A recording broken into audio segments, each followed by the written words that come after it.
Hello guys, कैसे हैं आप सब लोग। गाइस, आज मैं आप लोगों के लिए कुछ स्पेशल लाई हूँ जो कि है इंडियन कॉन्ट्रैक्ट एक्ट के 50 स्पेशल क्वेश्चंस। मतलब वो क्वेश्चंस जो हम लोगों को लगता है कि एग्ज़ाम में क्या आएंगे यार, वो ही उठ के वहाँ पे आ जाते हैं। तो मुझे यहाँ पे टफ़ से टफ़ और इजी से इजी क्वेश्चन मैंने यहाँ पे करवाए गए ताकि आप लोगों को ये पता चले कि हाँ, ऐसे भी क्वेश्चन आते हैं। और जैसे कि आप लोगों को पता है कि एग्ज़ाम की डेट काफ़ी करीब है, 9 जनवरी को आप लोग का एग्ज़ाम है। तो आप लोग की तैयारी भी ज़ोरों शोरों से चल रही होगी।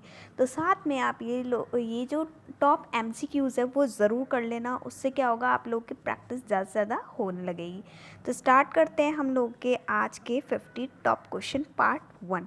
ऐसे में मैंने काफ़ी सारे पार्ट्स बनाए, आपको सारे देखने चाहिए। इससे क्या होगा, आप लोग को बहुत फ़ायदा मिलने वाला है। देखो, हमारा फर्स्ट क्वेश्चन है, in a executed contract the obligations are. Executed contract होता क्या है? एक्चुअली में एग्जीक्यूटेड कॉन्ट्रैक्ट वो कॉन्ट्रैक्ट होता है जो हो चुका होता है, जिसका काम तमाम हो चुका होता है। एक पार्टी ने काम कर लिया और दूसरी पार्टी ने कंसिडरेशन किया। तो यहाँ पे हमारा क्या ऑप्शन करेक्ट होगा? आप लोग क्या करना, वीडियो को पॉज करना, चारों ऑप्शन देखना, फिर आप लोग आंसर देना, ठीक है। तो both the party have fulfil obligation, both the parties are outstanding, obligation of one parties are is outstanding, ठीक है। तो both the parties have been fulfilled their obligations। आप लोग हर क्वेश्चन से पहले एक बार वीडियो को ज़रूर पॉज करना, क्योंकि पॉज करने से आपको पता चलेगा कि आगे आप लोग को आ रहा है या नहीं आ रहा। मैं तो कंटिन्यूशन में चलती जाऊँगी। Next question, a contract with or by a minor is. Minor कौन होता है? वो बच्चा जो को अभी समझ ही नहीं है। मतलब ऐसे बच्चे जो 18 साल से कम है, तो उसके साथ अगर आप कोई कॉन्ट्रैक्ट करते हो तो क्या होता है? वैलिड होता है, वॉइड होता है, वॉइडेबल होता है, या voidable at the option of either party. तो एक माइनर के साथ जो भी कॉन्ट्रैक्ट आप करते हो ना, वो वॉइड ऐप इनिशियो होता है। वॉइड ऐप इनिशियो का मतलब था वॉइड फ्रॉम द बिगनिंग, शुरू से ही वॉइड है। अब वहाँ पे ये ऑप्शन नहीं है तो हम यहाँ पे लगाएंगे वॉइड कॉन्ट्रैक्ट। लेकिन अगर दोनों हो तो आप वॉइड ऐप इनिशियो लगाना, वो ज़्यादा करेक्ट होगा, ठीक है। अच्छा, माइनर जो होता है, अगर माइनर के साथ आप कोई कॉन्ट्रैक्ट करते हो तो वो मेजर होके वो करेक्ट भी नहीं होता। मतलब आप कहोगे कि मैं मेजर होके उसको रेक्टिफाई कर लूँ, कि मैंने जो 16 साल में एग्रीमेंट किया था, एक लड़की को प्रपोज़ किया और उसको बोला कि हाँ मैं तेरे से शादी करूँगा, और 18 साल में वो लड़की मुझे बोलती है कि अब मुझ 18 साल तक तो मतलब वॉइड हो ही गया, लेकिन 19 साल का जब मैं कोई बॉय हुआ तो उसने बोला कि, अब लड़की ने बोला अब शादी कर, तो वो उस चीज़ को रेक्टिफाई नहीं कर सकता। मतलब आपने जो कॉन्ट्रैक्ट माइनर टाइम में किया था, ड्यूरिंग देयर माइनॉरिटी किया है, वो मेजॉरिटी में वॉइड वैलिड नहीं होगा, वो वॉइड ही रहेगा, ठीक है। चलो, द टर्म कंसिडरेशन। कंसिडरेशन क्या होता है कि कुछ भी हम जब कॉन्ट्रैक्ट करते हैं तो एक पार्टी काम करता है तो दूसरा उसके बदले में कुछ ना कुछ रिटर्न करता है। तो वो कौन से सेक्शन में डिफाइन है? यहाँ पे ही हम गलती कर जाते हैं कि हम सेक्शंस पढ़ते नहीं हैं। हमें सेक्शंस को अच्छे से पढ़ना चाहिए, क्योंकि सेक्शंस में से काफ़ी बार क्वेश्चन आ जाते हैं और रह जाते हैं। मैं ऐसा भी नहीं बोलूँगी कि सारे के सारे सेक्शन लेके रटते रहो, सारा दिन लगे रहो, नहीं। लेकिन जितने भी क्वेश्चन मिल रहे हैं उसमें सेक्शंस थोड़ा सा ध्यान दो और उसको इम्पॉर्टेंट मार्क करो। तो section 2 subsection D. Next, an agreement by way of wager under section 30 is. Wager क्या होता है कि wager is just like a betting, कि आज अगर इंडिया जीतेगी तो मैं तेरे को 1 लाख रुपए दूंगा। दो लोगों ने बोला, एक बंदे ने दूसरे बंदे को बोला कि अगर आज इंडिया जीतेगी तो मैं तेरे को 1 लाख रुपए दूंगा, और अगर पाकिस्तान जीतेगी तो तू मुझे 1 लाख देना। मतलब कहने का मतलब ये हुआ कि एक पार्टी की जीत दूसरी पार्टी की हार होती है। तो यहाँ पे इस तरीके के अग्रीमेंट्स को वॉइड कहा गया है। तो यहाँ पे ये पूछ रहा है कि वो वॉइड होगा, वॉइडेबल होगा, वैलिड होगा, या अनएनफोर्सेबल होगा। तो ये वॉइड होगा। नेक्स्ट, अ कंटीजेंट कॉन्ट्रैक्ट। कंटीजेंट क्या होता है? कोई इवेंट होता है, मतलब ऐसा होगा तो ही काम होगा। मतलब जैसे कि आज बारिश आएगी तो मैं पकोड़े खाऊंगी, अगर बारिश नहीं आई तो मैं पकोड़े नहीं खाऊंगी। इसका मतलब कंटीजेंट कॉन्ट्रैक्ट होगा क्या? वॉइड होगा। Never become voids when the event become impossible. सही बात है। मैंने अग्रीमेंट लगाया, मतलब एक कंडीशन लगाई कि अगर आज तारे नीचे आएंगे तो मैं वो वाली ड्रेस पहनूंगी। अब तारे नीचे तो नहीं आ सकते, स्टार्स कैसे नीचे आएंगे ज़मीन पे, तो बिकम इम्पॉसिबल। मैंने अग्रीमेंट में ये लिखवाया कि अगर वो मरा हुआ जिंदा हो जाएगा तो मैं ये काम करूँगी। तो become void when the event become impossible, मतलब अगर इवेंट काम करने लायक ही नहीं रहेगा तो वो कॉन्ट्रैक्ट भी वॉइड हो जाएगा। क्वाजी कॉन्ट्रैक्ट क्या होते हैं? क्वाजी कॉन्ट्रैक्ट वो कॉन्ट्रैक्ट होते हैं जिसमें हम लोग नहीं करते, ज़बरदस्ती हमसे कराया जाता है। लाइक हस्बैंड वाइफ का अगर कोई डिवोर्स हो रहा है तो डिवोर्स में हस्बैंड को वाइफ ने कोर्ट ने बोला कि आप अपनी वाइफ को हर महीने 10,000 रुपीज़ आफ्टर डिवोर्स भी दोगे। तो हस्बैंड ने वाइफ के साथ तो कोई कॉन्ट्रैक्ट नहीं किया, ना ही वाइफ ने हस्बैंड ने उस चीज़ की कंसेंट दी, लेकिन उसके बावजूद भी हस्बैंड को वाइफ को हर महीने डिवोर्स के बाद 10,000 देने पड़ गए। तो यहाँ पे ना तो उन दोनों के बीच में अग्रीमेंट था ना कंसेंट थी, उसके बाद भी उसने वो काम किया क्योंकि थर्ड पार्टी ने उसको ये बोला था। That is quasi contract. तो क्वाजी कॉन्ट्रैक्ट में क्या नहीं होता? लैक्स अग्रीमेंट नहीं होता, कंसेंट नहीं होता, बोथ या फिर नन ऑफ दिस। तो यहाँ पे आंसर आएगा both. Next, an agreement and contract are one and the same thing. बिल्कुल नहीं, क्योंकि देखो पहले अग्रीमेंट होता है और वही अग्रीमेंट अगर एनफोर्सेबल बाय लॉ है तभी जाके कॉन्ट्रैक्ट बनेगा, वरना वो कॉन्ट्रैक्ट नहीं बनेगा। तो क्या ये दोनों सेम थिंग है? नहीं। तो ये क्या है? फॉल्स। जैसे कि मैंने मेरे फ्रेंड को बोला कि आज मैं तेरे घर खाना खाने आऊँगी, ठीक है, हम दोनों के बीच में अग्रीमेंट हुआ, लेकिन है ना, लेकिन मैं नहीं गई, तो वो जाके कोर्ट में इसलिए क्लेम नहीं कर सकता क्योंकि एनफोर्सेबल बाय लॉ नहीं, डोमेस्टिक हो गया। तो इसीलिए अग्रीमेंट और कॉन्ट्रैक्ट एक चीज़ नहीं होते, अलग अलग होते हैं। गाइस मैं सबके साथ में एक्सप्लेनेशंस भी देती जा रही हूँ, तो प्लीज़ उस चीज़ को ध्यान से सुनना। सुनोगे तो 2 बार, आप लोग जब सुनोगे चीज़ों को, इस वीडियो को भी 2 बार देखना, क्योंकि 2 बार देखने से क्या होता है कि आप लोग को समझ में आता है कि ये चीज़ पहले रह गई थी अब कवर्ड हो गई है। मतलब हम लोग एक बार जब पढ़ते हैं तो हमारा ध्यान कभी इधर उधर भटक जाता है, तो दूसरी बार में वो कंप्लीट हो जाता है, ठीक है। और अगर यार अच्छा लग रहा है तो अपने फ्रेंड्स को ज़रूर रिकमेंड करना। 2 person have a capacity to contract. 2 person है जिसकी कैपेसिटी होनी चाहिए कॉन्ट्रैक्ट की। पहला, अगर वो दोनों अनसाउंड माइंड के नहीं हो, अनसाउंड माइंड के मतलब पागल नहीं हो, ठीक है। If none is disqualified from contracting by law, law के द्वारा कॉन्ट्रैक्टिंग करने से कोई भी डिस्क्वालीफाइड नहीं है, और दोनों की एज मेजॉरिटी होनी चाहिए। तो क्या ये तीनों कंडीशन होनी चाहिए? बिल्कुल सही, तीनों होनी चाहिए। भाई पागल के साथ तो कॉन्ट्रैक्ट कर नहीं सकते। अगर वो कानून के खिलाफ ही डिस्क्वालीफाई, जैसे कि एलियन एनिमी या फिर कोई टेररिस्ट हो गए, तो वो सब डिस्क्वालीफाइड हो गए, तो वो अलाउ नहीं है।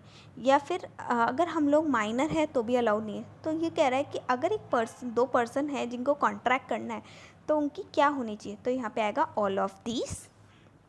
Next, a minor is a person who has not attend the age. कि बच्चा वो चीज़ होती है जिसने कितनी एज नहीं कन्वर्ट की, तो obviously 18। A contract can be perform by. Contract कौन परफॉर्म करेगा? प्रोमिसर, मतलब जो बोलता है, ऑफर देता है, उसका एजेंट, या फिर लीगल रिप्रेजेंटेटिव, या आइदर ऑफ 3। तो इसका आंसर है आइदर ऑफ 3। गाइस एक बात ध्यान से सुनना कि जब भी हम लोग कोई कॉन्ट्रैक्ट करते हैं तो प्रोमिसर खुद करेगा काम। प्रोमिसर मतलब मैंने मान लो किसी को बोला कि मैं तेरे लिए काम करूँगी। लाइक मैंने किसी स्टूडेंट को बोला कि तुम मुझे फ़ीस दो और मैं इसके बदले में तुम्हें पढ़ाऊँगी, तो मैंने उसको प्रॉमिस किया तो मैं करूँगी। अगर मैं नहीं कर पाती तो मैं मेरे बिहाफ पे किसी टीचर को रखूँगी, तो एजेंट हो गया वो मेरा। लीगल रिप्रेजेंटेटिव जब भी करेगा जब उसकी कैपेसिटी होगी। ज़रूर थोड़ी कि मैं पढ़ा पाती तो मेरे घर वाले भी पढ़ा पाएंगे, बिल्कुल नहीं। तो लीगल रिप्रेजेंटेटिव जब भी करेगा जब उसकी कैपेसिटी है। तो either of 3। The term quad pro Q is applied with connection. किसके लिए होता है ये वर्ड? अब आप लोगों ने देखा है आपके लीगल एप्टीट्यूड में ऐसे काफ़ी सारे वर्ड्स हैं, तो आप लोग को ये सारी चीज़ें देखनी चाहिए। लेकिन मैं ये नहीं बोलूँगी कि सारी चीज़ें ये पकड़ के बैठे रहो, क्योंकि पकड़ के बैठे रहोगे तो आप लोग का टाइम बहुत ज़्यादा वेस्ट होगा। लेकिन क्वेश्चन जितने मिले वो करते जाना। तो कैपेसिटी ऑफ द पार्टीज़ है, कंसिडरेशन है, फ्री कंसेंट है, या लीगलिटी ऑफ ऑब्जेक्ट है। तो यहाँ पे हमारा आंसर है consideration. Next, in a contract sorry, in a contract not specifying the time of performance, कोई टाइम नहीं लिखा हुआ परफॉर्मेंस, तो the promisor can perform the contract. एक लड़के ने लड़की को प्रपोज किया, ठीक है। अब लड़की कब जवाब देगी? लड़के ने कुछ नहीं बोला कि कल देना परसों देना, तो लड़की कब देगी? 5 साल बाद, जब लड़के की शादी हो जाएगी, उसके बच्चे हो जाएंगे? नहीं ना, मतलब एक रीज़नेबल टाइम में ही हमें अपना आंसर देना होगा ना।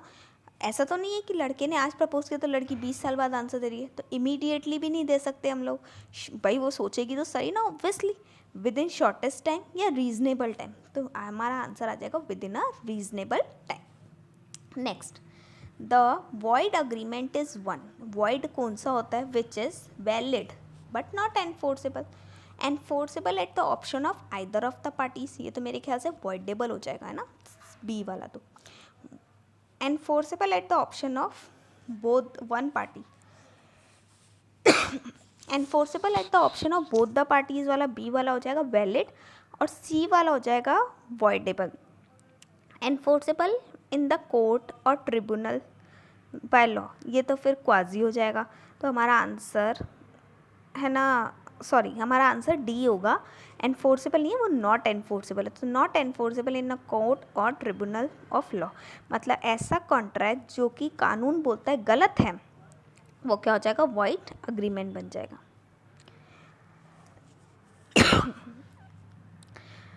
When the consent of the parties is not free, the contract is, consent free नहीं है, मतलब आपने किसी से ज़बरदस्ती की है ना, ज़बरदस्ती किसी से पेपर साइन करा दिए, ज़बरदस्ती किसी से शादी कर ली, तो वॉइड होगा या वॉइडेबल होगा?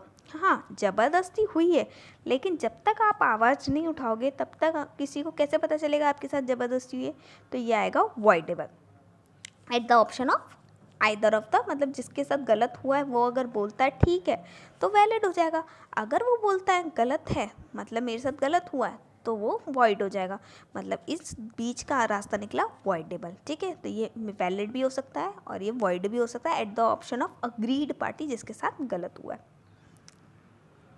Consideration must move at the desire of, consideration किसकी इच्छा से मूव करता है? प्रोमिसर, प्रोमिजी, एनी अदर पर्सन या एनी ऑफ दिस। तो यहाँ पे हमारा आंसर आएगा प्रोमिसर। प्रोमिसर का मतलब वो पर्सन जो कि प्रॉमिस करता है, तो जो काम करेगा सामने वाला पैसे लेगा। आज मैं अगर आप लोग को पढ़ा रही हूँ, मान लो ऑफलाइन क्लासेस में, तो मैंने आपको प्रॉमिस किया, लेकिन क्या फ़ीस होगी वो मेरी मर्जी होगी। तो प्रोमिसर डिसाइड करता है कि आपका मतलब क्या कंसिडरेशन होगा। आज अगर मैं पढ़ाऊँगी तो मैं डिसाइड करूँगी कि मुझे कितनी फ़ीस लेनी है। ऑर्डिनरी या माइनर अग्रीमेंट, अब देखो यहाँ पे ऑप्शन आ गया वॉइड एप इनिशियो, तो यहाँ पे हमारा आंसर वॉइड एप इनिशियो ही आ जाएगा। नेक्स्ट, इन केस अगर इलीगल अग्रीमेंट, इलीगल अग्रीमेंट कौन से होते हैं? जो गलत होते हैं, किसी का मर्डर कर देना, कोई चोरी कर देना। तो जो कोलेट्रल अग्रीमेंट, कोलेट्रल का मतलब होता है जो साथ में उसके साथ अग्रीमेंट हुआ है, उस पर डिपेंड अग्रीमेंट है, वो भी क्या होगा? वैलिड, वॉइड, वॉइडेबल या एनी ऑफ दी। तो वो भी वॉइड ही होगा, क्योंकि जब बेस ही वॉइड है, इलीगल है, तो उसका जो पार्ट है वो भी तो इलीगल ही होगा, तो वो भी वॉइड होगा।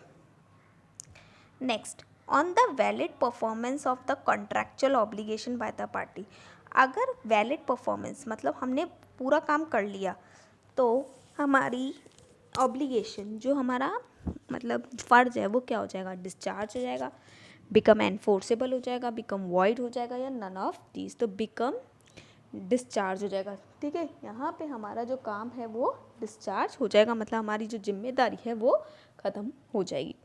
Next, a contract is discharge by recession, which means, recession का मतलब क्या होता है? चेंज इन वन और मोर terms of the contract, acceptance of lesser perform in the come perform, abandonment of rights by the party, या cancellation of existing contract. तो यहाँ पे हमारा आ जाएगा cancellation of existing contract. Rescission का मतलब होता है पुराना कॉन्ट्रैक्ट ख़त्म कर देना। In case breach of contract, अगर कोई पार्टी कॉन्ट्रैक्ट को तोड़ती है, तो which of the following remedy is available to aggrieved party? Aggrieved party मतलब जिसके साथ गलत हुआ है, तो उसको क्या क्या रेमेडी अवेलेबल है? सूट फॉर रिसेशन, रिसेशन मतलब ख़त्म करना चाहे, अगर ख़त्म करने के बाद उसको नुकसान होता है तो डैमेजेस के लिए भी कर सकता है। कई चीज़ें ऐसी होती है जो कि ख़त्म करने से फ़ायदा नहीं मिलता, हमें उसका परफॉर्मेंस ही कराना पड़ता है। लाइक मैंने एक घर ख़रीदा किसी दूसरे मिस्टर एक्स से, तो मिस्टर एक्स ने बोला कि अब मैंने पैसे भी दे दिए उसको, लेकिन वो मुझे घर नहीं दे रहा। तो यहाँ पे अगर मुझे सिर्फ घर ही चाहिए और मैं उसको बोल रही हूँ कि नहीं, मुझे वो प्रॉपर्टी ही चाहिए, मुझे उससे डैमेजेस नहीं चाहिए, तो सूट फॉर स्पेसिफिक परफॉर्मेंस के लिए मैं अप्लाई कर सकती हूँ। तो यहाँ पे हमारा आंसर आ जाएगा all of these. Next, avoidable contract is one which, voidable मतलब जो कि एक पार्टी के ऑप्शन पे वॉइड भी हो सकती है और वैलिड भी हो सकती है। तो can be enforceable at option of agreed party, देखो ऑप्शंस ढंग से पढ़ना, ठीक है। Can be enforceable at option of both parties, cannot be enforceable, ये तो वॉइड हो जाएगा कैन नॉट बी, और कोर्ट प्रोहिबिट। तो यहाँ पे हमारा आंसर है A, can be enforce at option of agreed party. A agree to sell his car worth ₹1,00,000 to B, A ने अपनी कार किसको बेची, बी को बेची 1,00,000 रुपए की। फॉर 1,00,000 की कार थी लेकिन 20,000 की बेची, ठीक है। A consent was obtain by coercion, A कहता है कि मेरी कार 1,00,000 की थी, मुझसे ज़बरदस्ती मेरे गले पे चक्कू रख के 20,000 में खरीदी है। यहाँ पे अग्रीमेंट क्या होगा, वॉइड, वैलिड, वॉइडेबल या अनएनफोर्सेबल। तो यहाँ पे हमारा जो कॉन्ट्रैक्ट होगा, जो अग्रीमेंट होगा वो वॉइडेबल होगा। अगर ए मान जाता है तो वो वैलिड हो जाएगा, अगर ए नहीं मानता वो वॉइड हो जाएगा। Next, when the consent to an agreement is obtain by coercion, coercion का मतलब जोर जबरदस्ती करके, किसी के गले में चक्कू रख के या किसी को डरा धमका के, is voidable at the option of, किसके मर्जी से voidable, either party to agreement, a party whose consent so obtain, a party whose obtain consent, जिसने कंसेंट ली है, या नन ऑफ दिस। तो यहाँ पे a party whose consent so obtain, जिसकी मतलब कंसेंट हमने ली है जोर जबरदस्ती से। Next, A agree to pay ₹1,000 to B if certain ship return within year, A ने बोला कि मैं 1 साल में तुझे, मतलब मैं देखो 1,000 रुपये दूंगा अगर शिप रिटर्न हो गई 1 साल के अंदर अंदर। However the ship shrink with in year, लेकिन शिप तो रिटर्न ही नहीं हुई। क्यों नहीं रिटर्न हुई, क्योंकि वो डूब गई। इन केस कॉन्ट्रैक्ट क्या होगा, वैलिड होगा, वॉइड होगा, वॉइडेबल होगा या इलीगल होगा। तो यहाँ पे वॉइड हो गया क्योंकि जो इसके साथ कंडीशन लगी थी वही ख़त्म हो गई, तो वो कॉन्ट्रैक्ट भी वॉइड हो गया। Next, a party entitle to resign the contract, party contract को ख़त्म कर सकती है, loses the remedy where has been rectify the contract, third party have acquired right in good faith, contract is not separable and registration is solve by the party, या all of this. तो एक बार इसको वापस देख लेते हैं। एक party है entitle to resign the contract, ख़त्म करना चाहती है, तो जो लॉसेस है द रेमेडी वेयर, लॉसेस कब करेंगे, जब वो रेक्टिफाई कर सकती है कॉन्ट्रैक्ट। रेक्टिफाई मतलब आप कॉन्ट्रैक्ट को रिज़ाइन कर दिया उसने कॉन्ट्रैक्ट को, जबकि वो कॉन्ट्रैक्ट हो सकता था, उसके बावजूद भी इन लोगों ने बंद कर दिया। मतलब ए और बी के बीच में कोई कॉन्ट्रैक्ट हुआ था कि हम दोनों मिलके एक बिज़नेस करेंगे, लेकिन बी ने बोला कि मैं ये काम नहीं कर रहा, तो ए क्या कर सकता है, रेक्टिफाई करा सकता है। Third party have acquired right in good faith, A क्या कर सकता है, किसी दूसरे को दे सकता है वही काम। Contract is not separable, contract separable नहीं है, और recession of sort of parties only, ठीक है। मतलब कॉन्ट्रैक्ट अलग नहीं हो सकता, तो ये कोई सी भी रेमेडी उसको मिल सकती है। Next, threat to commit suicide, मतलब लोग बोल रहे हैं कि मैं मर जाऊंगा, मैं मर जाऊंगा, मैं मर जाऊंगा, तो ये क्या है, डराना धमकाना ही, तो कोर्जन है। ऑफेंस है अंडर आईपीसी, आईपीसी मतलब इंडियन पैनल कोड, या फिर अनड्यू इन्फ्लुएंस। अनड्यू इन्फ्लुएंस का मतलब होता है कि किसी रिश्ते में दबाव डालना, जैसे कि हस्बैंड वाइफ का, तो कभी हस्बैंड वाइफ पे दबाव डालता है, तो कभी वाइफ हस्बैंड पे दबाव डालती है, that is not coercion, that is मतलब उसमें डराना धमकाना नहीं है, या फ्रॉड है। डराना और धोखा देना दोनों अलग बात है। तो इसमें ऑप्शन नंबर 1 और 2 करेक्ट है, कोर्जन मतलब डराना, और प्लस इंडियन पैनल कोड के थ्रू ये गलत है। Court contract cause by which of the following is voidable, fraud, misrepresentation, coercion या बायलेटरल मिस्टेक। तो सारे ही कॉन्ट्रैक्ट क्या है, वॉइडेबल है। फ्रॉड मतलब आपने सामने वाली पार्टी के साथ फ्रॉड किया, अब सामने वाली पार्टी बोलती है कोई बात नहीं मेरे साथ गलत हो गया तो ठीक है, तो वो वॉइडेबल हो जाएगा, मतलब वैलिड हो जाएगा। और अगर सामने वाली पार्टी आवाज़ उठाती है तो वॉइड हो जाएगा। मिसरिप्रेजेंटेशन भी फ्रॉड की तरह होता है, लेकिन यहाँ पे धोखा देने वाले को भी नहीं पता होता कि मैंने धोखा दिया है। कोर्जन आप लोगों को मैंने अभी भी बताया था कि धमकाना, और बायलिटरल मिस्टेक मतलब दोनों ही पार्टी से ही गलतियाँ हो गई, ठीक है। तो दोनों पार्टी से जब गलती होती है तो वहाँ पे वॉइडेबल हो जाता है, ठीक है। दोनों मिलके सुलझा देती है, अगर दोनों अग्री हो जाती है तो यस हो जाता है, और अगर दोनों अग्री नहीं होती तो वॉइड हो जाता है, ठीक है। तो यहाँ पे चारों ही चीज़ क्या है, वॉइडेबल है। लेकिन अगर यूनिलेटरल मिस्टेक है, एक अकेले पार्टी की मिस्टेक है, तो वो वॉइडेबल नहीं हो जाता, फिर वहाँ पे आपको पेनल्टीज़ लग जाएगी। Next, general offer can be accepted. General offer मतलब किसी को भी हमने लाइक न्यूज़पेपर में कोई ऑफ़र आ गया कि आज यहाँ पे सेल लगी है, तो person to whom it is address, जिसको दिया है वो तो स्पेसिफिक हो गया एकदम। General public at large, anybody fulfilling the condition attach to the offer, या only citizen having PAN number. तो यहाँ पे वो है कि कोई भी पर्सन जो उसकी कंडीशन को फुलफ़िल करेगा वो, लाइक अमेज़ॉन पे ऑफ़र आता है कि अगर आप इस बैंक अकाउंट से पे करते हैं तो आपको इतने रुपये का ऑफ़र मिलेगा, तो वही चीज़ यहाँ पे मिल रही है। Next, consideration should be obtain something in return of promise which both the law and party have agreed as having some value. Only law have regard, only party regard, only educate value necessary. तो यहाँ पे consideration का मतलब होता है कुछ something in return. ये ज़रूरी नहीं है कि वो कैश में ही है, तो consideration में लॉ और पार्टीज़ दोनों के लिए ही वो चीज़ वैल्यूबल होनी चाहिए। Next, consent is free under section 14 if it not cause by. जो हमारी कंसेंट है, मर्जी है, वो फ्री कब होगी, जब वो कोर्सन एंड अनड्यू इन्फ्लुएंस नहीं होगी, फ्रॉड एंड मिसरिप्रेजेंटेशन होगी, मिस्टेक नहीं होगी, या ऑल ऑफ दी अबव। तो all of the above consent में यही बोला जाता है सेक्शन 14 में कि वो सब कुछ नहीं होना चाहिए। Next, when neither party make any appropriation the payment is to be applied। मतलब कुछ नहीं लिखा हुआ कि पेमेंट कैसे देनी है, तो रैंडम मैनर में दे, अल्फ़ाबेट मैनर दे, अल्फ़ा न्यूमेरिकल में दे, या ऑर्डर ऑफ टाइम में दे।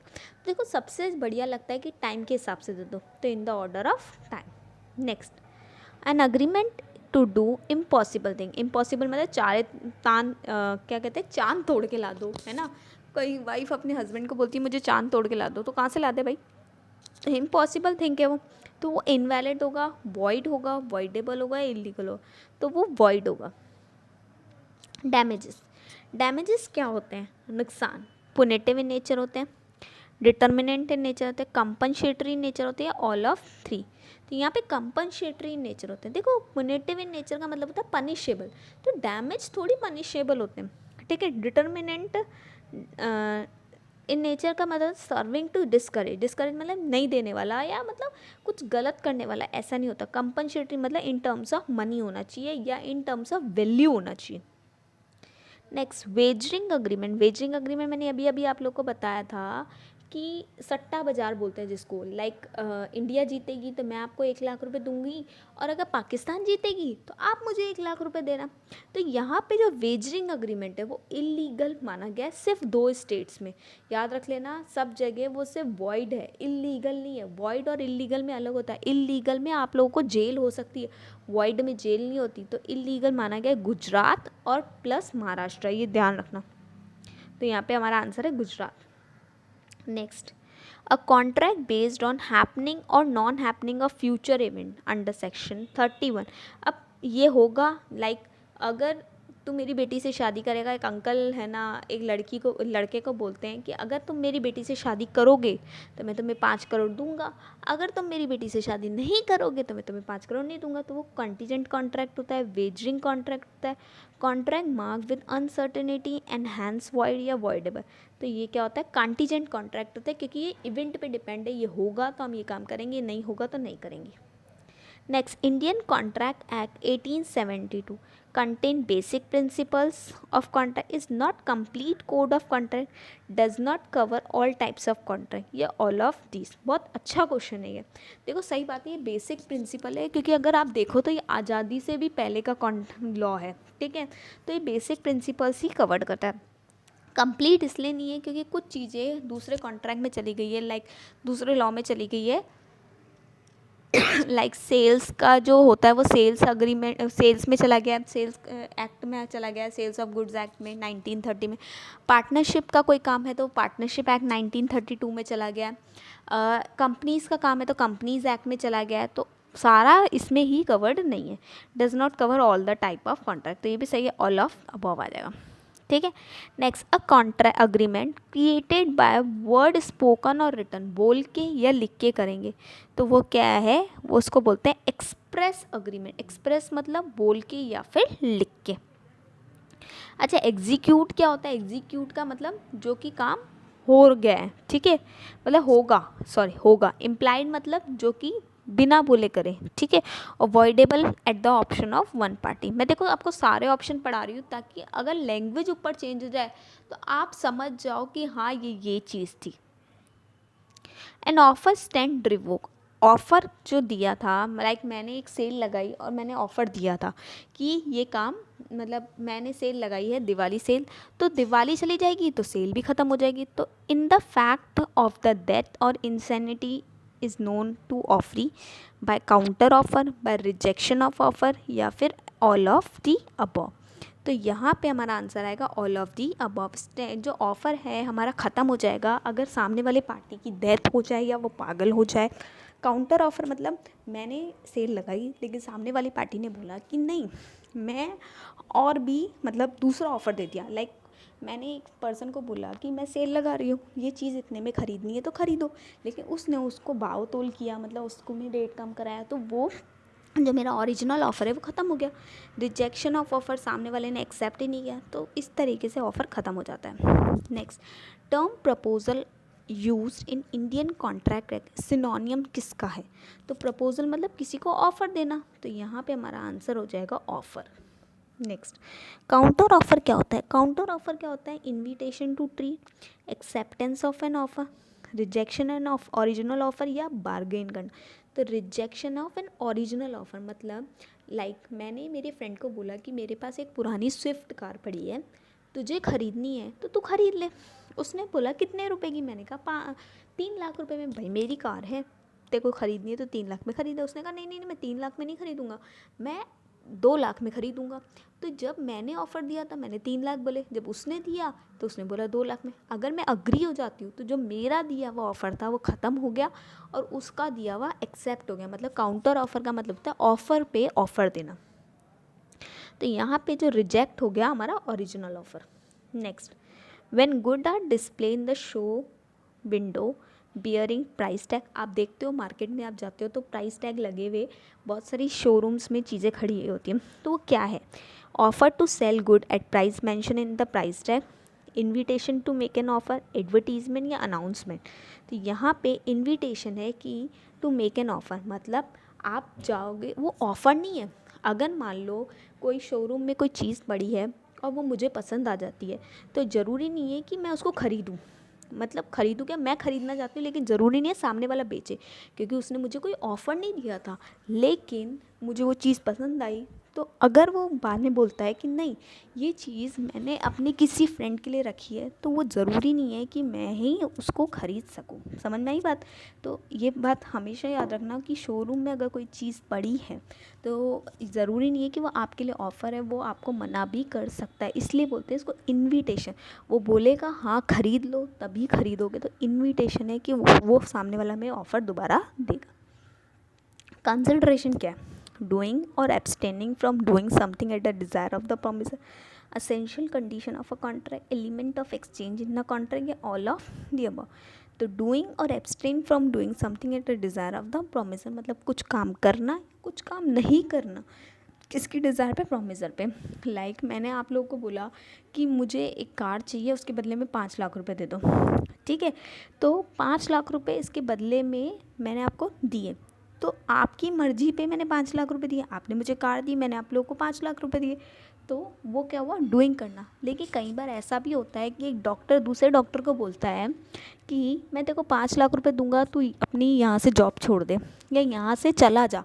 तो एब्सटेन फ्रॉम डूइंग मतलब ज़रूरी नहीं है कि कंसिडरेशन में काम करना ही ऑफ़र होता है, ठीक है, मतलब कंसिडरेशन में काम करना ही होता है, कुछ नहीं करने के भी पैसे मिलते हैं। कई बार कई इतने टैलेंटेड लोग होते हैं कि उसके जो दुश्मन होते हैं वो बोलते हैं तो ये काम मत कर, मैं इसके बदले में तेरे को पैसे दे दूँगा।